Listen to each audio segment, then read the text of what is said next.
Assalamualaikum warahmatullahi wabarakatuh.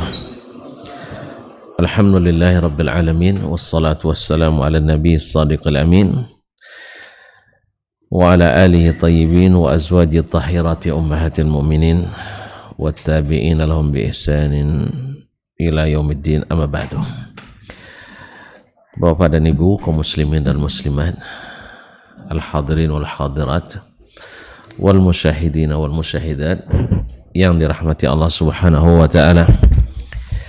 Alhamdulillah, bersyukur kita kepadanya pada petang Kamis ini, malam Jumat, kita diizinkan untuk kembali menyambung kaji di rumah mengaji Al-Azam Pekanbaru. Besar harapan kita kepada Allah, mudah-mudahan Allah memberikan taufik kepada kita untuk memahami dengan baik dan diberikan kekuatan untuk mengikuti dengan baik. Salawat dan salam kepada baginda Nabi alaihi salatu wassalam yang telah mengajarkan agama ini kepada kita dengan seterang-terang keterangan, dengan sejelas-jelas penjelasan. Tidak ada yang perlu diragukan, semua tinggal dijalankan. Semoga Allah kuatkan kita untuk selalu berada di jalannya, dan perbanyaklah salawat dan salam kepadanya. Mudah-mudahan Allah meridai kita mendapatkan syafaatnya, amin. Kaum muslimin, kaum muslimat, rahimanillah wa iyyakum, masih bersama al-usul allati bana 'alaiha ashabul hadis da'watahum ila Allah. Landasan dakwah ahli hadis. Kita masih pada landasan kedua, talabu al-ilmi, bahwa setelah kita beriman, menuntut ilmu. Jadi memang iman didahulukan dari ilmu. Al-imanu al-imanu qabla al-ilm. Al-imanu qabla al-ilm, gitu, beriman pada Allah dan Rasul, beriman pada Al-Quran dan Sunnah. Habis itu kita menuntut ilmu Al-Quran dan Sunnah, seperti yang dijelaskan oleh para sahabat. Kunna nata'allamul iman qabla an nata'allamal Quran. Kami dulu belajar iman dulu sebelum belajar Al-Quran. Thumma ta'allamna Al-Quran, kemudian kami belajar Al-Quran. Fazdadna bihi imanah, sehingga kami bertambah iman kepadanya. Kaum muslimin dan muslimat dirahmati Allah, sudah dibahas tentang apa ini maksud dengan talabul ilmi dan apa saja ilmu yang harus kita tuntut, terbagi berapa ilmu tersebut. Ada yang menuntutnya fardu, ada yang menuntutnya tidak fardu. Yang fardu pun ada yang fardu ain, yang tak dapat tidak setiap orang, setiap individu mesti melakukannya. Dan sudah jelaskan juga belum nulis tentang ada ilmu-ilmu yang menuntutnya adalah fardu kifayah. Fardu kifayah. Nah, sekarang agar orang bersemangat menuntut ilmu itu tentu harus ada keutamaannya. Ya, kita semangat bekerja karena ada keutamaannya. Itu dapat gaji, ya sudah, itu dapat berbini. Nah, ya kan, dapat gaji, dapat berbini. Nah, dapat bini, dapat pula anak dan sebagainya. Makanya semangat kita bekerja. Kalau hanya ngumpul piti saja, tidak dapat bini, tidak semangat kerja. Nah, oleh sebab itu kaum muslimin dan muslimat dirahmati Allah, nah kita nuntut ilmu ni apa fadilatnya, apa keutamaannya? Berkata Syekh hafizahullah, fadlu talabil ilmi, keutamaan menuntut ilmu sebagai motivasi, dorongan dan semangat agar kita tak pernah berhenti walaupun kita sudah sampai ke tingkat strata tertinggi. Tidak ada istilah berhenti dalam menuntut ilmu karena fadilatnya yang sangat besar.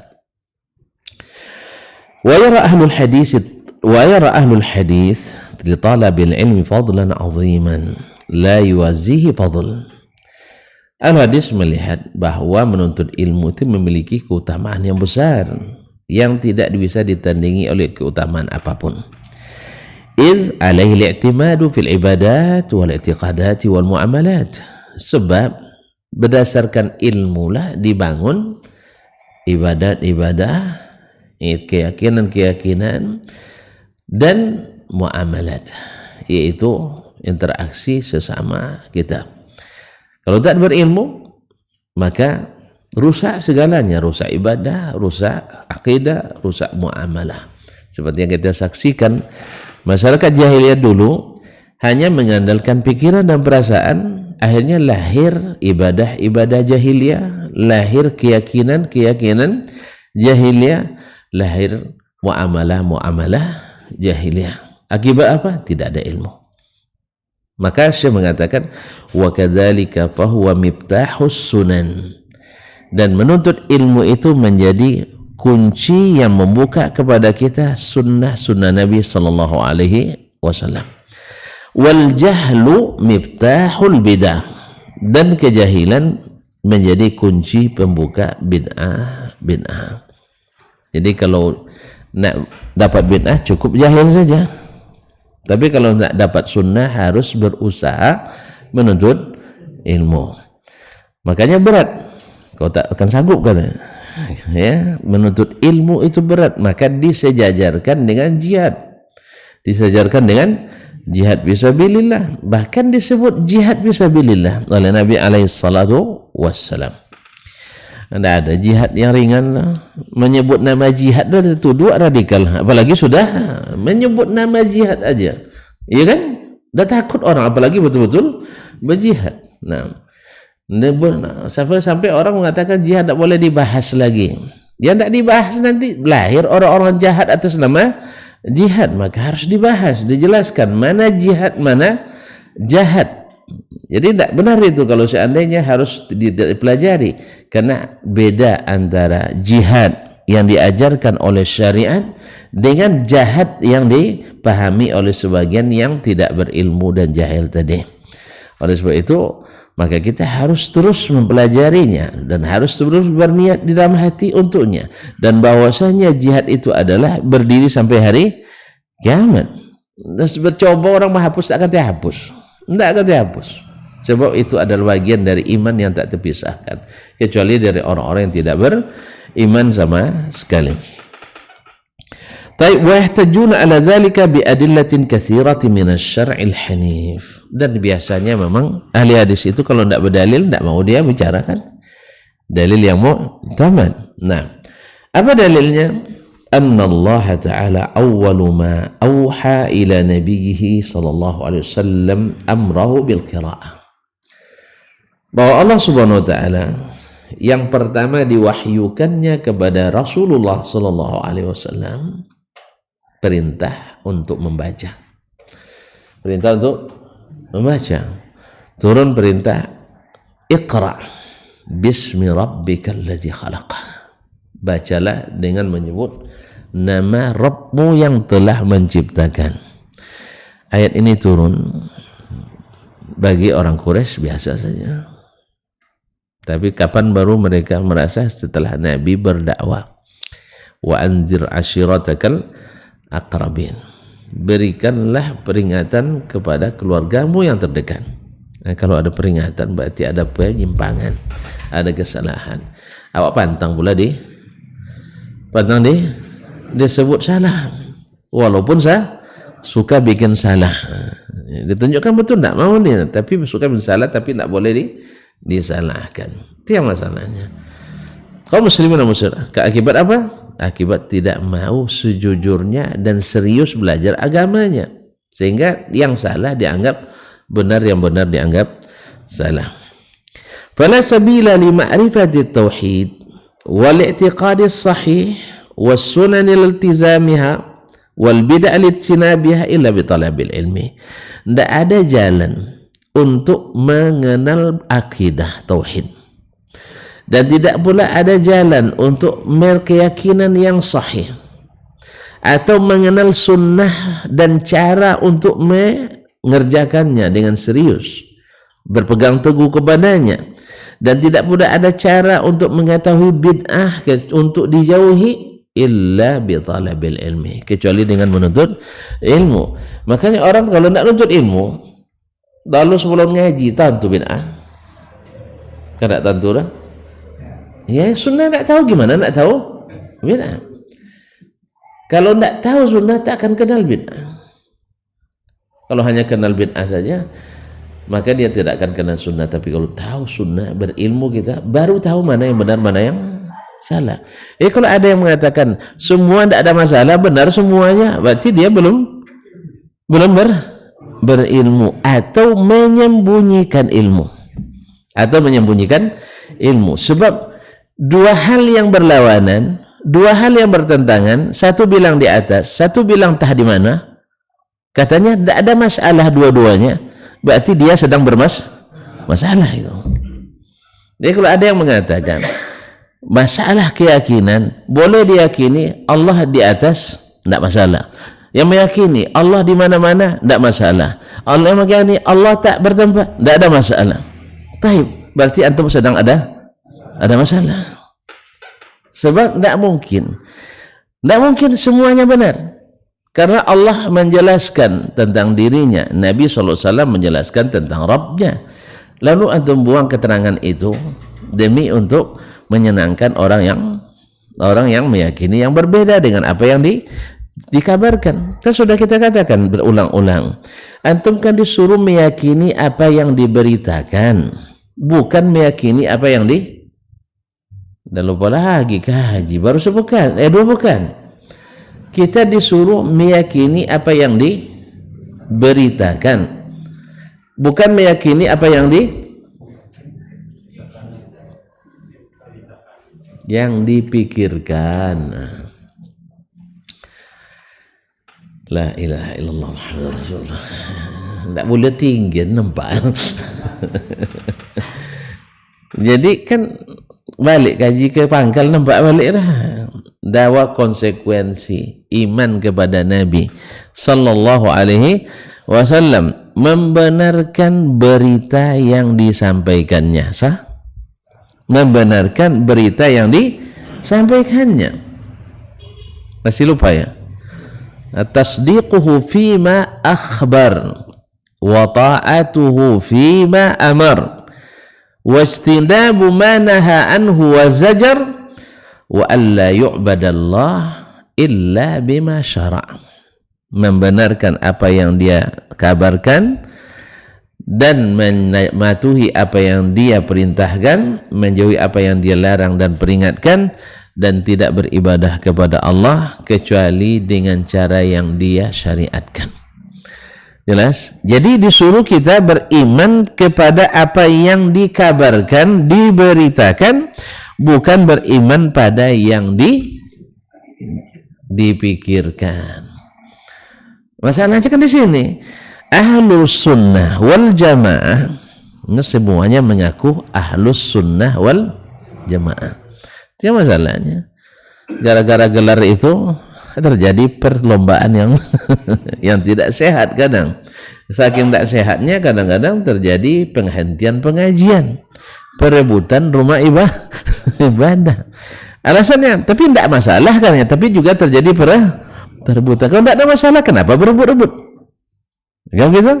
Berarti ada masalah. Yang bilang tidak masalah berarti sedang ada masalah itu.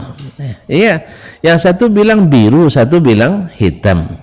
Barangnya satu cuma. Berarti dua-duanya benar. Berarti antum sedang bermasalah. Tidak. Jadi oleh itu kaum muslimin dan muslimat, kalau orang yang bermasalah tak akan pernah menyelesaikan masalah, justru nambah masalah. Ini ada sebagian orang, ada seorang pejabat,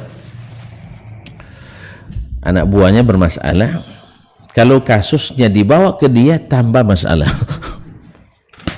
Tambah masalah. Oleh sebab itu anak buahnya bilang, anda usahlah sampaikan ke beliau, biar kita aja yang selesaikan. Apa sebab? Nanti kalau sampai ke beliau tambah masalah. Jadi ada sebagian orang, ya, dia bermasalah lalu digadukan kepadanya masalah, menambah masalah. Oleh sebab yang seperti ini takkan pernah menyelesaikan masalah karena dia sendiri bermasalah. Allah musta'an. Oleh itu makanya jangan diselesaikan masalah dengan orang yang banyak masalah.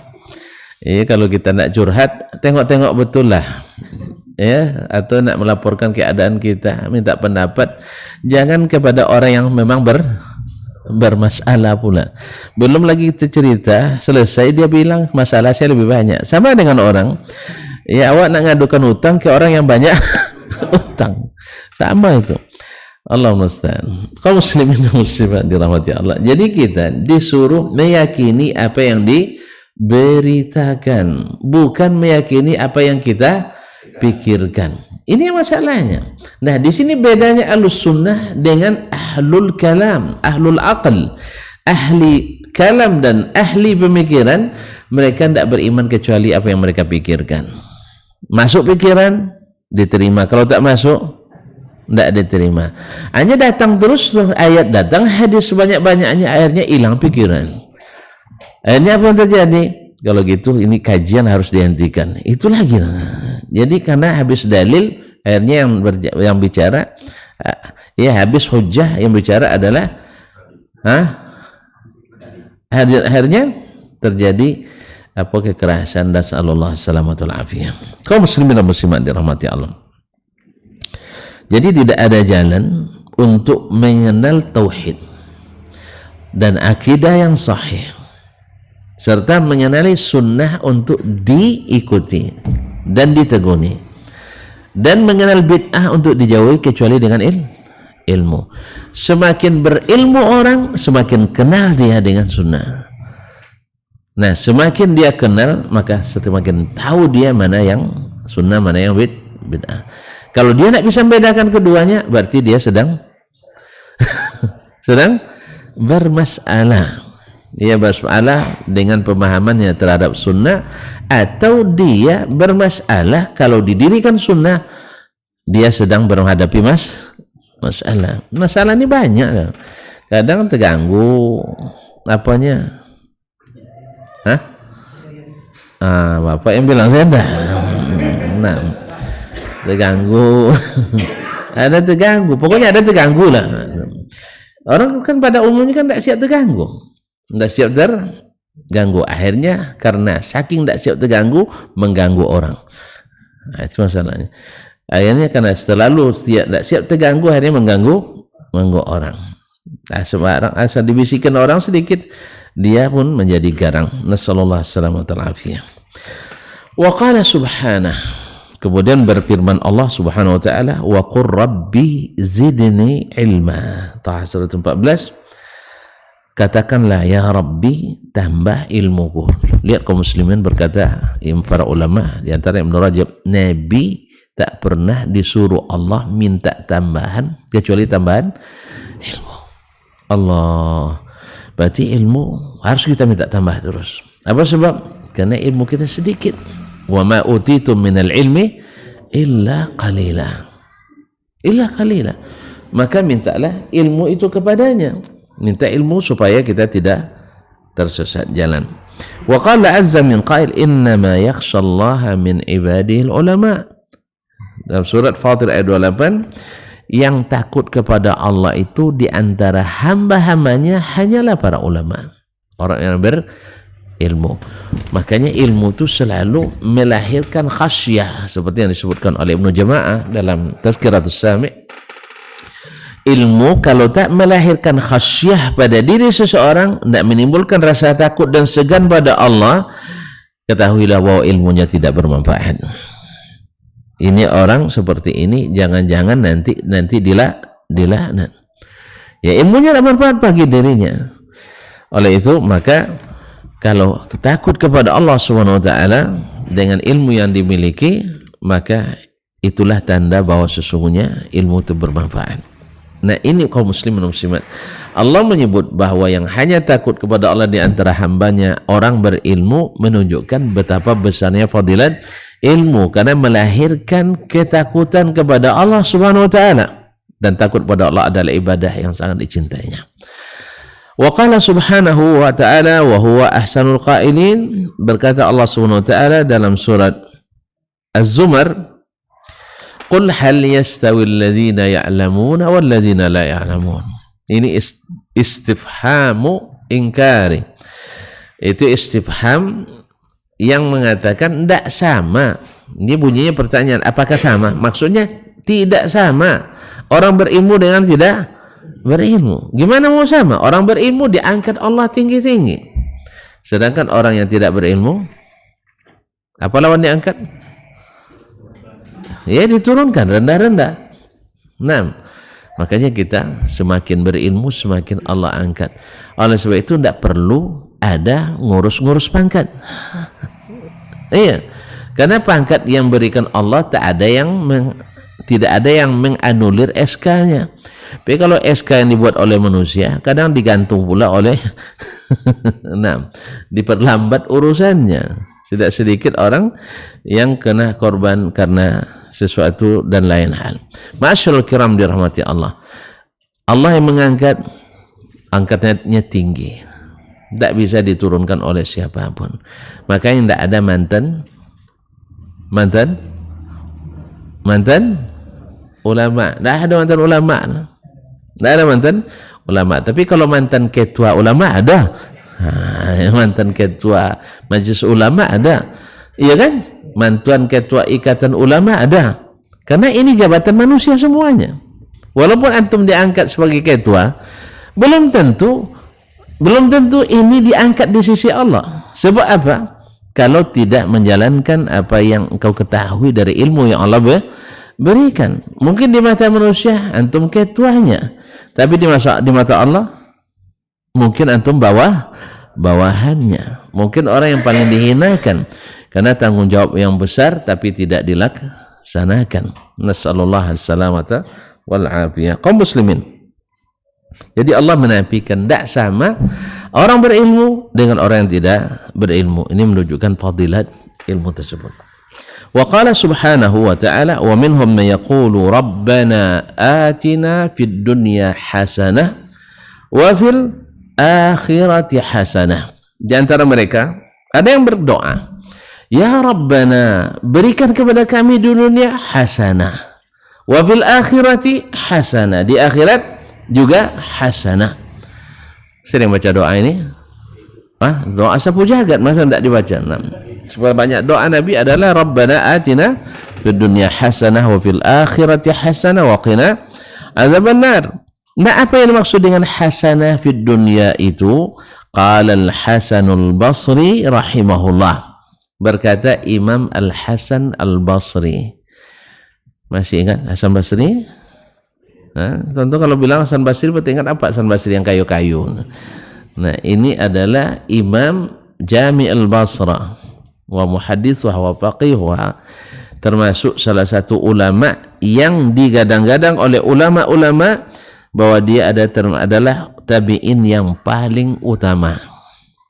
Ya, ada yang mengatakan Uwais Al-Qarni, ada yang menyebutkan Muhammad ibn Sirin Al-Basri, ada yang mengatakan siapa tadi? Al-Hasan Al-Basri, ada yang mengatakan Sa'id ibn Musayyib Al-Madani. Nah, ada yang mencalonkan Al-Hasan Al-Basri ini sebagai ulama yang paling utama di kalangan tabi'in. Tapi yang paling banyak yang mengatakan adalah Sa'id ibn Musayyib, di samping ilmunya dan ditambah dengan juga ibadah dan zuhudnya. Dzalika fadlullah yu'tihi man yasha. Keutamaan yang Allah berikan kepada siapa yang dia kehendaki. Rahimallahul jami'. Nah, apa kata Al-Hasan Al-Basri rahimahullah? Al-hasanatu fid dunya, yang kita minta kepada Allah hasanah di dunia itu adalah al-ilmu wal ibadah. Al-ilmu wal ibadah, ilmu dan ibadah. Apa pula dia dipisahkan ilmu dengan ibadah? Ini tanda bahwasanya tidak setiap ilmu itu melahirkan ibadah bagi orang. Ada orang yang asyik menuntut ilmu tetapi kurang ibadahnya. Maka disebutkanlah oleh Al-Hasan Al-Basri, ilmu dan ibadah secara terpisah. Walaupun untuk ilmu itu sendiri juga sudah ibadah, tapi tidak sedikit orang yang asyik menuntut ilmu kadang lupa mendirikan ibadah. Tentu saja yang dimaksud di sini ibadah yang sunat tambahan, yang wajib tidak bisa tinggal saya. Jangan karena nuntut ilmu, salat zuhur Pak, awak nuntut ilmu jangan ya, nuntut ilmu enggak. Maksudnya ibadah yang tambahan tadi. Kalau yang wajib sama semuanya, tidak ada lebihnya. Semua kita sama, tidak ada kelebihannya. Nah, kaum muslimin dan muslimat, wa fil akhirati, hasanah yang di akhirat itu kata beliau adalah al-jannah. Jadi ilmu yang melahirkan ibadah tentu melahirkan hasanah di akhirat, yaitu surga. Itulah yang kita minta. Makanya ujungnya waqina adzabannar. Jauhkan kami, pelihara kami, jaga kami jangan sampai masuk neraka. Karena kalau sampai masuk neraka tidak dapat surga. Oleh sebab itu maka hasanah di akhirat itu adalah surga. Masya Allah. Allahumma sayyiban nafi'an mutirna bi fadlihi wa bi rahmatih. Wa amma adillatus sunnati fi dzalika fa katsiratun jidda. Sedangkan dalil-dalil dari sunnah Nabi tentang fadilat menuntut ilmu itu sangat banyak. Minha, di antaranya hadis Muawiyah bin Abi Sufyan radhiyallahu anhuma qala sami'tu an-nabiy sallallahu alaihi wasallam yaqul, saya mendengar Nabi sallallahu alaihi wasallam bersabda, may yuridillahu bi khairan yufaqihu fid din. Siapa yang Allah hendaki baginya kebaikan, Allah jadikan dia faqih dalam agama. Nah, setiap orang yang Allah beri pemahaman yang benar dalam agama, Allah ingin baik baginya. Setiap orang yang Allah berikan pemahaman yang benar agama, Allah inginkan kebaikan baginya. Gimana tidak? Ya, bagaimana tidak? Faqih dalam beragama, karena faqih agama itu akan melahirkan amal-amal, melahirkan ibadah-ibadah. Kita kan semangat beribadah itu lahir karena pemahaman yang benar terhadap ilmu tadi. Beda masyarul kiram yang dirahmati Allah. Dulu ketika kita di pondok misalnya belajar tentang hadis-hadis, dihafalkan, dipelajari, tapi semangat mengamalkannya tidak timbul. Ya, tidak timbul. Padahal kita ya seumur mereka ini dulu kan. Waktu belajar itu seumur orang ini. Kenapa tidak timbul? Karena pemahaman tadi, ilmu itu hanya sekedar untuk diketahui, bukan untuk diamalkan. Apalagi kalau tahu hukumnya cuma sunat.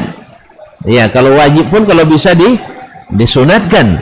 Nah, ya, sehingga banyak dalil yang disunat.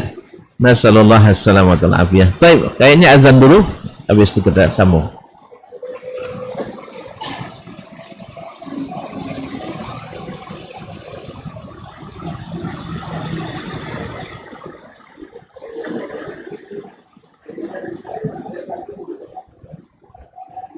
Allahu Akbar, Allahu Akbar, Allahu Akbar, Allahu Akbar.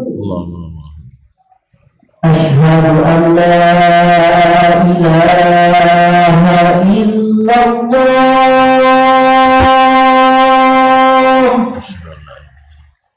Asyhadu an la ilaha illallah.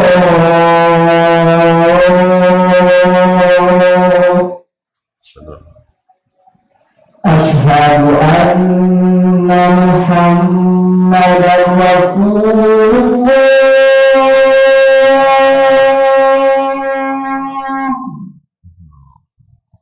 Asyhadu anna Muhammadar Rasulullah.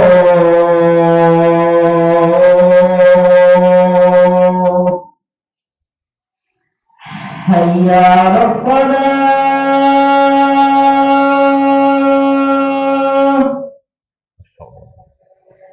حي على الصلاة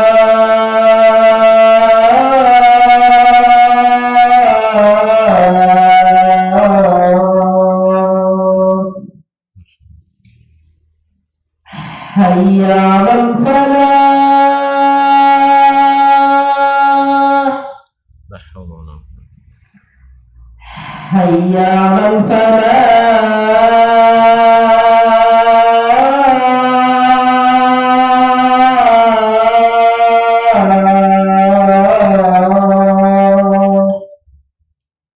الله أكبر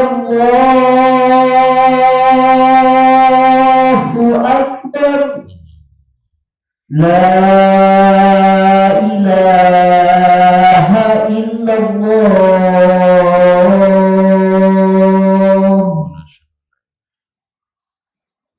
اللهم صل على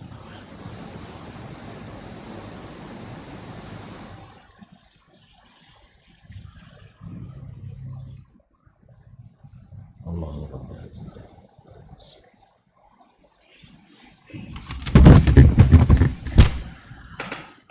Ma'asyiral muslimin, ma'asyiral muslimat, rahimanillah wa iyyakum. Jadi Allah yang inginkan baginya kebaikan, Allah jadikan dia faqih, jadi paham beragama, dan jalan untuk itu adalah talabu al-ilm. Allah SWT juga menyebutkan falaula nafara min kulli firqatin minhum ta'ifatun liyatafaqahu fid din. Hendaknya ada dari setiap golongan sekelompok yang pergi keluar menuntut ilmu untuk tafaqquh fid din, dan pulang waliyunziru qaumahum, untuk mengingatkan kaum mereka. Berarti pulang itu jangan bawa yang seperti dulu lagi. Ya, maksudnya kalau ada yang perlu ditambahkan, perlu diperbaiki. Karena ilmu pasti akan membuat kita mengetahui mana yang keliru, mana yang tidak. Makanya sampaikan, ingatkan kaum kita supaya mereka la'allahum yahzarun, supaya mereka berhati-hati dalam beribadah. Sebab masalahnya amalan ini nanti akan ditimbang, amalan ini akan dihitung. Ya, supaya hitungannya lengkap, jangan ada yang kurang, maka perbaiki yang kurang-kurang, luruskan yang bengkok-bengkok. Dan biasalah yang namanya masyarakat, yang namanya manusia, pada awalnya susah menerima. Kita kan juga dulu seperti itu, ya. Sahabat juga dulu awalnya seperti itu sebagian. Allah SWT juga mengingatkan mereka bahwa sesungguhnya kalian dulu juga seperti itu, famanallahu alaikum, lalu Allah berikan minnah, karunia pada kalian sehingga kalian beriman. Demikian juga kita awalnya, sebelum kita mengetahui lalu diberitahu, lah luar biasa, lah memandang ke wajah ustaznya. Apa pula kajian dibawa orang Madinah nih? Madinah itu tuduh terus kan? Ya, tidak pernah kami dengar sejak dunia terkembang, tidak ada dengar kaji seperti ini katanya. Ya kan, sejak dunia terkembang, tak kapan pula dia lahir dunia terkembang. Tapi begitulah lebih kurang kita diantaranya, iya kan? Antum langsung ngangguk-ngangguk kan? Tidak kan? Berontak dulu pasti. Masih berontak dulu. Apa sebab? Ada sejak nenek, datu kita, nenek kita, guru kita, buya kita, dan ngajar begitu, tiba-tiba datang anak kecil ini, ya kan? Yang baru anak kemarin, sore menyalah-nyalahkan pula. Akhirnya berontak kita. Tapi Allah bukakan hati, sebagaimana dulu dibukakan hati para sahabat yang awalnya menentang Nabi SAW. Akhirnya mereka mendapatkan nikmat itu, sebagaimana kita akhirnya juga mendapatkan nikmat itu setelah awalnya hati kita tak langsung terima, ya kan? Itu berapa tahun dulu berontak-berontak?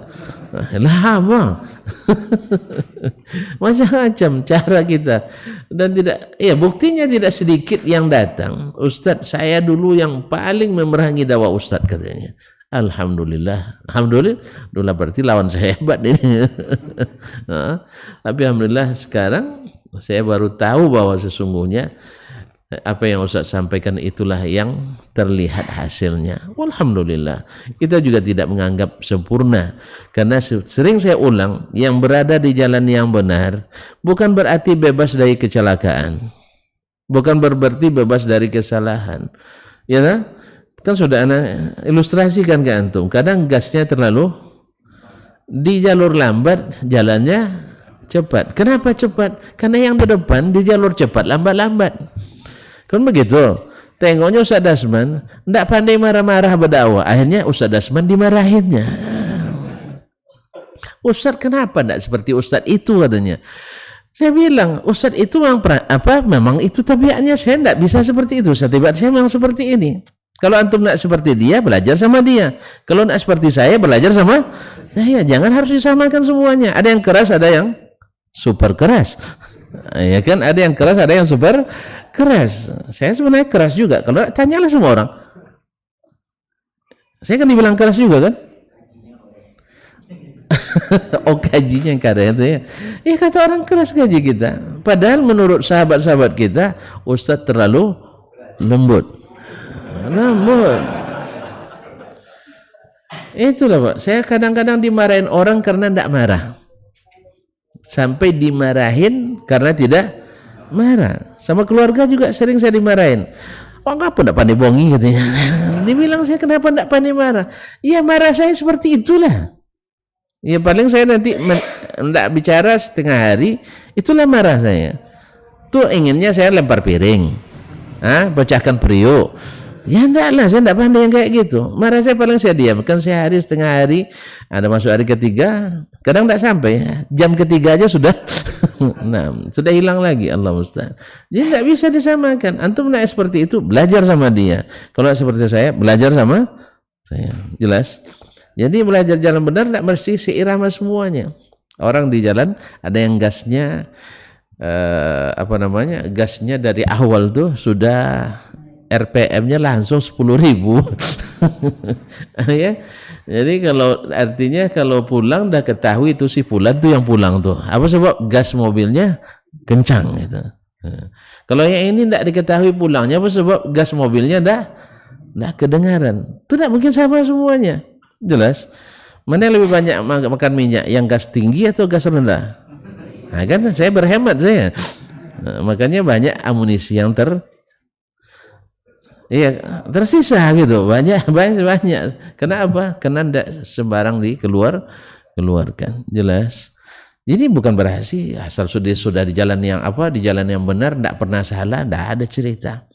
Mesti ada yang salah. Kadang-kadang kita justru menanggung salah orang buat salah, kita yang ikut menanggungnya. Ya begitulah. Karena kita berada di jalan yang sama. Terjadi kecelakaan dan teman kita kan berhenti kita. Sah? Pandai ngobat kita obati. Rusak mobilnya pandai kita sedikit, kita ikut perbaiki. Itu risikonya kebersamaan itu. Oh enggak, berarti antum juga belum berdakwah sebenarnya. Kalau belum enggak saling menolong di jalan itu, berarti antum belum ini. Nampak orang kecelakaan, matilah katanya kan. Jangan bilang mati. Dulu turun, berhenti. Ya kalau dia perlu minum kasih minum, kalau dia perlu bensin diberikan bensin dan sebagainya. Jangan bergembira melihat teman-teman kita berguguran atau jatuh. Jelas? Baik kaum muslimin dan muslimat dirahmati Allah. Berkata Rasulullah sallallahu alaihi wasallam dalam hadis Abdullah bin Mas'ud radhiyallahu taala anhu, ini hadis semuanya yang disebutkan adalah hadis-hadis sahih. Qala la hasada illa fi ithnataini. Tidak ada hasad yang dibolehkan kecuali dalam dua perkara. Rajulun atahu Allahu malan fasallatahu ala halakatihi fil haqq. Orang yang Allah berikan harta yang banyak dan dia habiskan untuk menegakkan kebenaran. Masya Allah. Ya, tidak ada tempat ngaji dibuatnya masjid untuk mengaji. Tidak ada pendidikan lalu dibuatnya lembaga pendidikan. Tidak ada lembaga dakwah buat lembaga dakwah. Tidak ada sarana untuk sampai berdakwah ke suatu tempat, dia siapkan sarananya. Subhanallah. Apapun hartanya berguna bagi kaum muslimin. Nah, ini kan di kalangan sahabat kan banyak contohnya. Di kalangan sahabat aja yang belum nampaknya. Kalau di kalangan sahabat kan banyak. Mereka tidak pernah pikir-pikir, karena pikir itu selalu bikin ragu. Kalau kita tengok dulu kaji untung rugi. Kalau sudah kaji dulu tidak jadi pada umumnya. Kalau jadi pun tinggal sedikit, tinggal bunga-bunganya aja lagi. Allah musta'an. Kalau mereka tidak dengar kalimat al-jannah yang mereka pinta, Rabbana atina fid dunya hasanah wa fil akhirati hasanah. Dengar kalimat surga, serasa dah masuk mereka.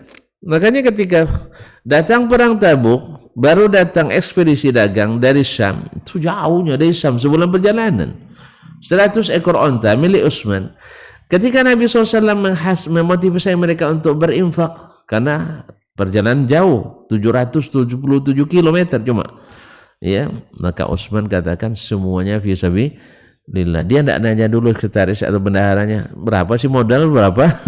Nah, enggak, dia dengan seluruhnya, dengan onta-ontanya yang membawa beban tersebut fi sabilillah. Awak belum sampai nih? Kan belum?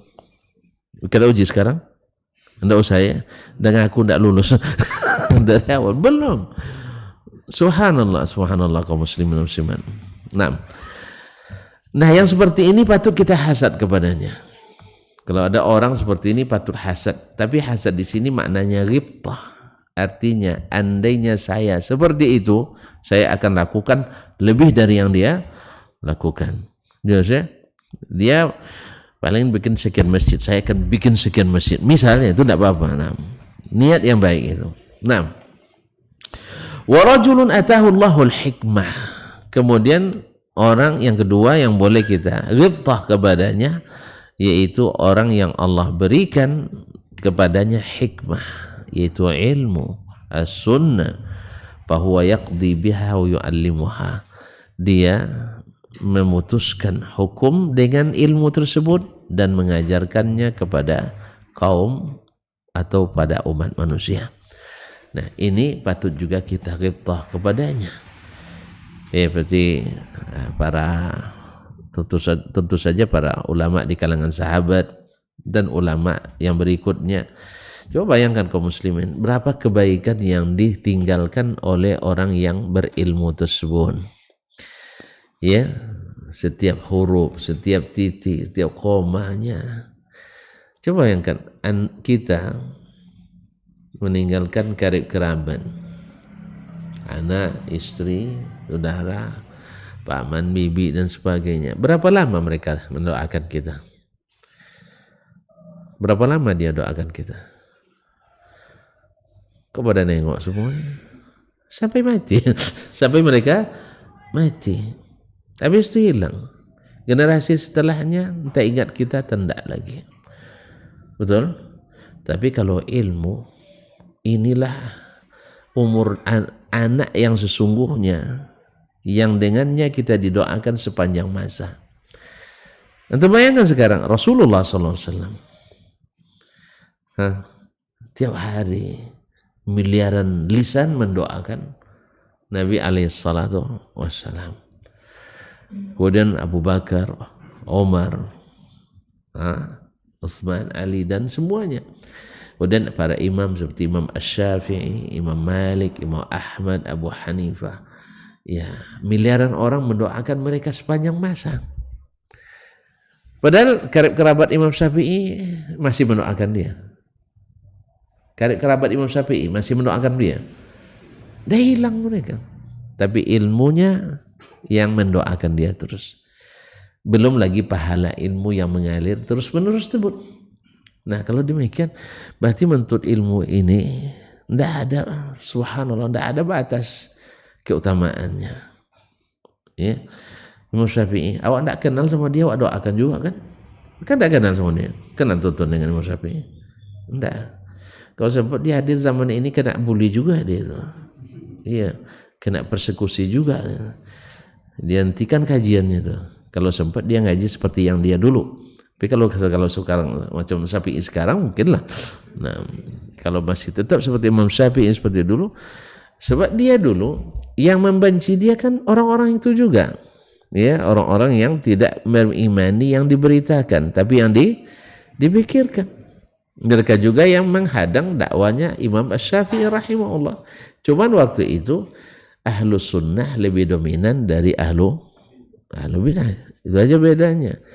Nah, tapi ketika mereka berkuasa seperti di masa Khilafah Abbasiyah, Imam Ahmad yang teruk dibuat oleh mereka. Imam Ahmad teruk dibuat mereka. Kalau itu masa Imam Syafi'i kan, Imam Syafi'i min Ahlul Bait, Bani Abbas min Ahlul Bait. Jelas? Sehingga Imam Syafi'i tidak, artinya walaupun mereka benci padanya, tapi Imam Syafi'i punya, kalau dalam bahasa ilmu politiknya, hasana diplomasinya, hak imunitas seperti anggota dewan. Nah, karena penguasa banyak dari Ahlul Bait, dari Ahlul Bait, dan Imam Syafi'i min Ahlul Bait, dari keturunan Al-Muttalibi. Jelas? Nggak jelas. Pergi lagi ke sana, lama nanti untuk menjelaskannya. Cari nanti nasab Imam Syafi'i, atau ikut kajian saya Adabus Syafi'i, insyaallah taala. Pokoknya kita Syafi'i semuanya. Nah, kita mazhab kita Syafi'i, tapi bukan KW katanya. Ya, bukan KW tapi asli. Allah musta'an. Kaum muslimin dan muslimat dirahmati Allah. Antum bilang pula berarti Imam Syafi'i enggak asli ya? Antum ya asli. Nah, saya bukan sedang menanulir orang. Saya berusaha untuk langsung menerima ilmu Imam Syafi'i seperti yang dia tuliskan, dia torehkan. Kalau saya salah paham, tolong antum perbaiki ya. Kan enggak masalah. Itu yang enggak masalah tuh.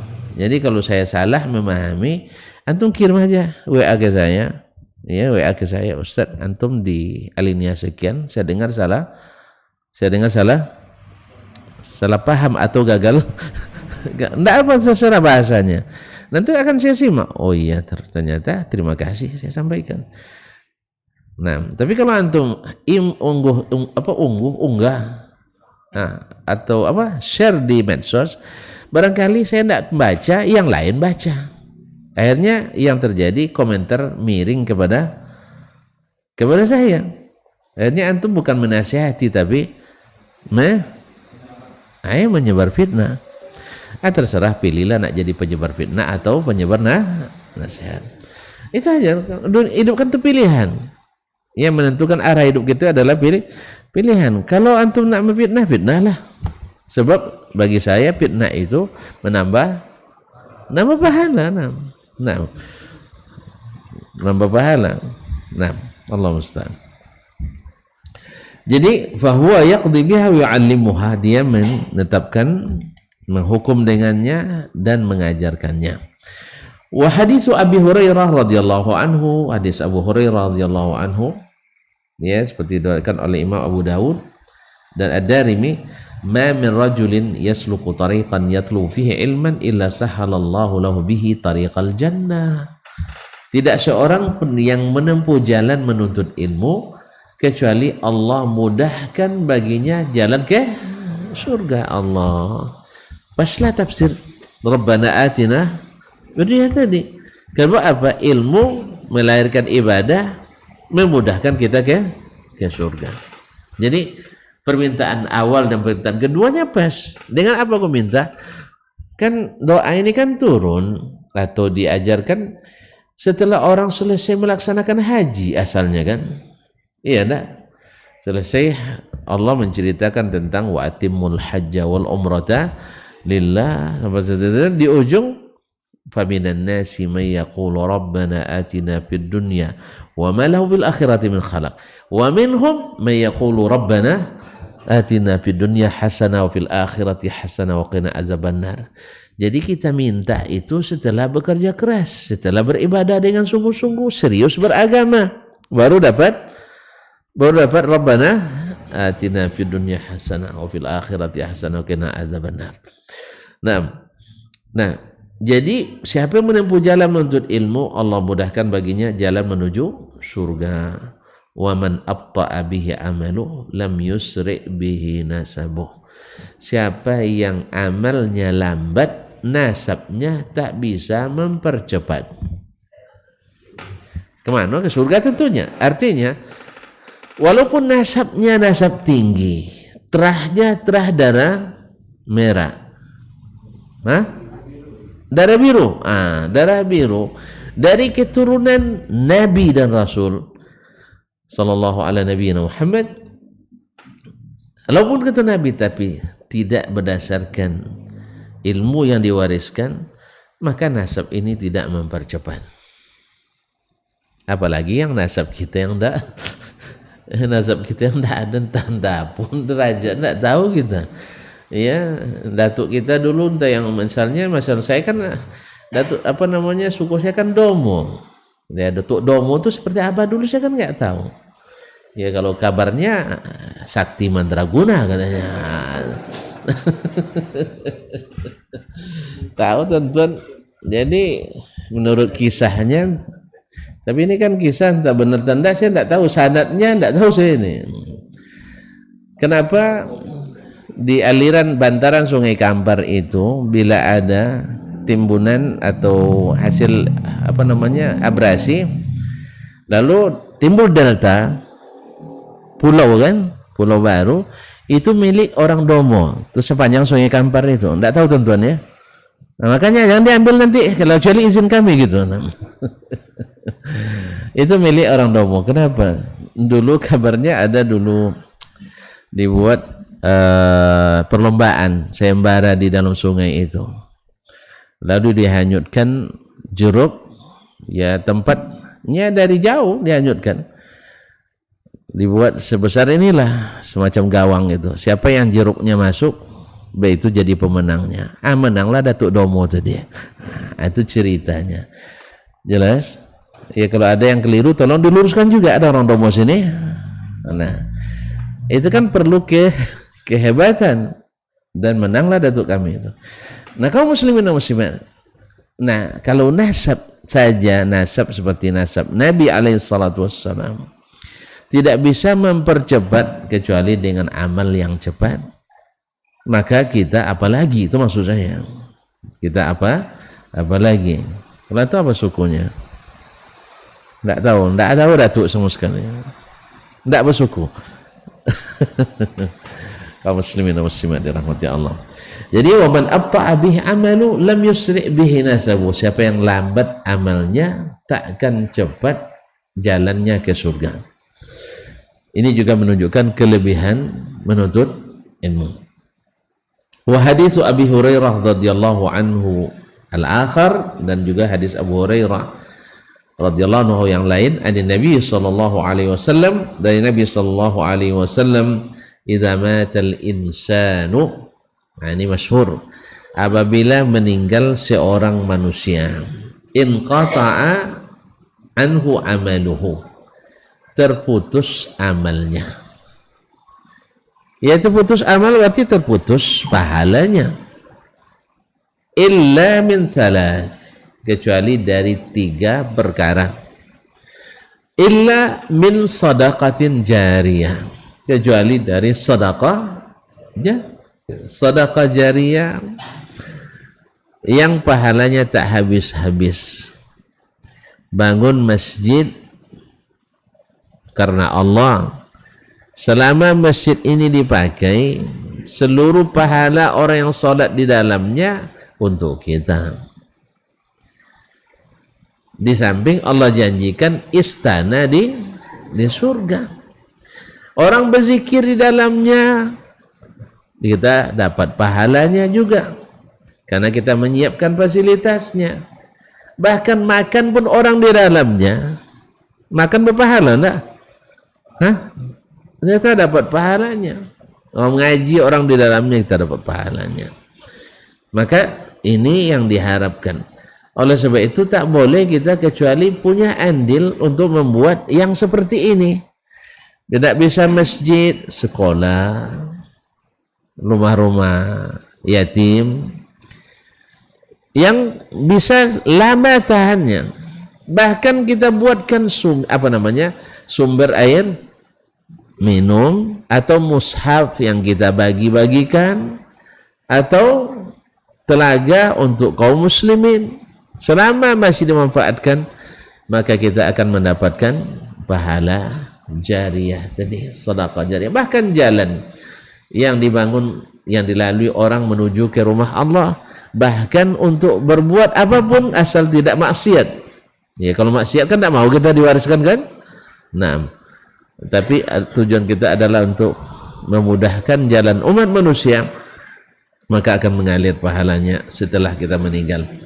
Au ilmin yuntafa'u bihi, atau ilmu yang dimanfaatkan. Ini di sini lafta, saya ingin selalu ingatkan kita, ilmu yang dimanfaatkan, bukan ilmu yang bermanfaat, karena pada dasarnya ilmu itu bermanfaat. Tapi ilmu yang dimanfaatkan apa maknanya? Kita ajarkan anak-anak kita salat, lalu mereka salat dengan ilmu yang kita ajarkan. Itu ilmu yang bermanfaat, yang dimanfaatkan. Ajarkan misalnya keluarga kita bersedekah, lalu dengan ilmu yang kita ajarkan mereka rajin bersedekah, dan seterusnya. Tapi kalau hanya sekedar ilmu ditransformasikan tapi tak berbuah amal, tidak ada yang dia sendiri tak dapat pahala, apalagi ya kita dari mana dapat buahnya? Dia sendiri tidak berbuah. Makanya jadilah pengajar yang membawa anak-anak ajar untuk mendapatkan pelajaran dengan berupa amalan yang menghasilkan. Jelas ya? Jadi kita bukan hanya sekedar mentransformasi ilmu. Ya, ajarkan sholat berjamaah lebih afdal daripada sholat sendiri 27 derajat. Awak tak pernah bawa dia berjamaah. Guru aja tak berjamaah, apalagi muridnya. Akhirnya tidak dimanfaatkan ilmu itu, rugi kita. Makanya kaum muslimin dan muslimat dirahmati Allah, para ulama dulu ketika bertemu dengan para pengajar anak-anak, orang dulu ada kebiasaan, ya apalagi orang-orang yang sibuk jadi pemerintah, jadi penguasa, mereka tidak sempat ngurus anaknya kan, maka dipanggil ke rumahnya ulama untuk mendidik anaknya. Misalnya ketika Imam Asy-Syafi'i bertemu dengan pendidik anak Harun Ar-Rasyid, dia juga seorang alim, lalu diminta oleh Harun untuk menasihati sang guru tersebut. Apa kata Imam Asy-Syafi'i rahimahullah? Liyakun awwala ma taf'al islah nafsik. Yang pertama yang kau lakukan wahai guru adalah mensolehkan dirimu. Jadi kamu harus soleh. Apa sebab? Sebab mereka lebih banyak melihat caramu daripada melihat bicaramu. Anak kecil itu lebih banyak melihat cara kita daripada mendengar bicara kita.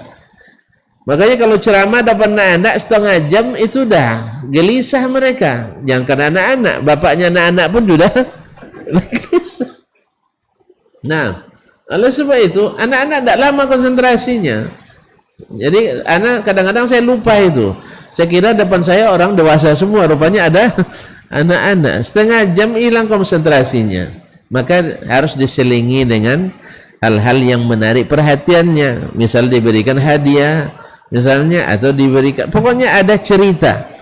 Ya, saya katakan kan, jangan ke orang anak-anak, kita pun bapak anak-anak kalau sudah mulai cerita bangun lagi, pas mulai membacakan data tertidur lagi. Allah musta'an. Kaum muslimin, ilmun yuntafa'u bihi, ilmu yang dimanfaatkan. Hendaklah kita selalu bersemangat menjadikan ilmu itu dimanfaatkan oleh anak didik kita. Ya tentu saja kita harus terlihat maju di dalam bab tersebut. Ya kalau bicara tentang jangan marah, jangan sampai kita yang sering kelihatan marah. Ini tidak nyuruh anak jangan marah, kita pun marah-marah. Kamu kan sudah dibilang jangan marah, bawa rotan. Ibu kan marah juga. Awak melarang orang marah tapi tidak terkontrol marahnya. Sama juga nyuruh anak sabar, gitu juga. Sabar kamu katanya. Ya sebentar aja kamu tidak sabar, mau dipukul ya katanya. Akhirnya anak bilang ibu juga tidak sabar katanya, tidak masuk ke haji. Jelas kaum muslimin muslimat dirahmati Allah. Apapun akan dilihat orang itu.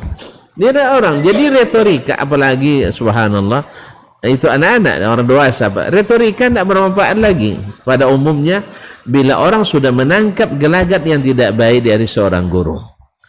Ya, retorika tidak begitu bermanfaat kalau orang sudah mengenal kepribadian. Makanya Imam Syafi'i nasihati, kau solehkan dirimu dulu sebelum mengajak anak-anak ini menjadi anak yang soleh. Baik.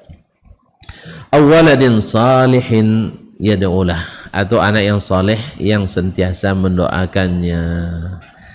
Waladin salihin yad'ulah, anak yang soleh yang selalu mendoakannya. Kaum muslimin dan muslimat dirahmati Allah, ya, tentu saja kita yang mengajarkan anak ini berdoa untuk orang tua kita, ditirunya pula dia mendoakan untuk kita. Kalau dia dengar Rabbighfirli wali walidayya warhamhuma kama rabbayani saghira, selalu dia dengar, dia akan ikuti pula Rabbighfirli wali walidayya warhamhuma kama rabbayani saghira. Kenapa antum sering baca? Dulu ayah juga sering membaca ini untuk orang tuanya, sekarang saya baca pula.